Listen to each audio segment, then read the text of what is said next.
পাকিস্তানের উপপ্রধানমন্ত্রী ও পররাষ্ট্রমন্ত্রী ইসাক দার হুঁশিয়ারি দিয়ে বলেছেন, পাকিস্তানের পানির প্রবাহ যদি বন্ধ বা বাঁকানো হয় তবে তা যুদ্ধের কাজ হিসেবে বিবেচিত হবে। সিএনএনকে দেয়া এক সাক্ষাৎকারে দার বলেন, জাতীয় স্বার্থে কখনো কখনো দেশগুলোকে কঠিন সিদ্ধান্ত নিতে হয়, যেমনটা আমরা ৯ মে রাতে নিয়েছিলাম।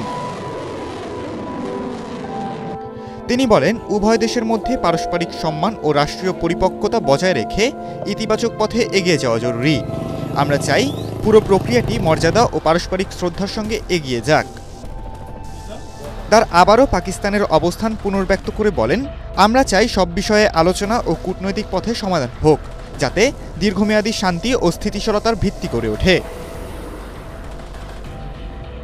কাশ্মীর প্রসঙ্গে দার বলেন, এটি কেবল পাকিস্তানের দাবি নয়, বরং একটি আন্তর্জাতিক স্বীকৃত বিরোধী। মার্কিন প্রেসিডেন্ট ডোনাল্ড ট্রাম্পের মধ্যস্থতার প্রস্তাব নিয়ে প্রশ্নের জবাবে দার বলেন, ট্রাম্পের এই প্রস্তাব অত্যন্ত গুরুত্বপূর্ণ। তিনি বলেন, এই দীর্ঘমেয়াদী বিরোধ নিরসনে যুক্তরাষ্ট্রসহ তৃতীয় পক্ষের সমর্থন দরকার। পাশাপাশি তিনি স্পষ্ট করে জানান, পাকিস্তান উত্তেজনা বাড়াতে চায় না এবং দেশটি ইতোমধ্যে তার কৌশলগত ভারসাম্য ও সার্বভৌম মর্যাদা দেখিয়ে দিয়েছে। খালিদুল ইসলাম তানভীর, এটিএন বাংলা।